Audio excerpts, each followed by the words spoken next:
Guys, nandito na kami sa salon. Nag-arrange po ako ng massage room. Ito po, inaayos ko po yung bed ng massage room. Ano ko pa po siya, i-analyze ko pa. O, diba? Nilinisin ko pa yan.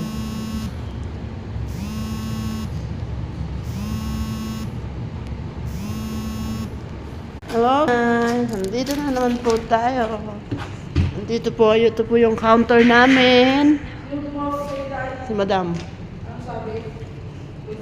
Ito, di ba okay na to? Si ano? Saan ba dito, Day?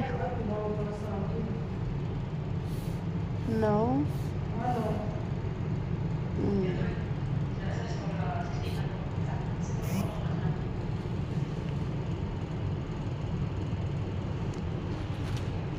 Mashallah.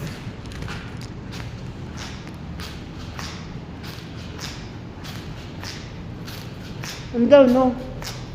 Wala ba tayo customer?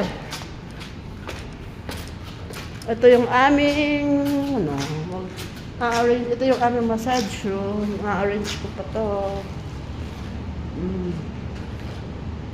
Diba?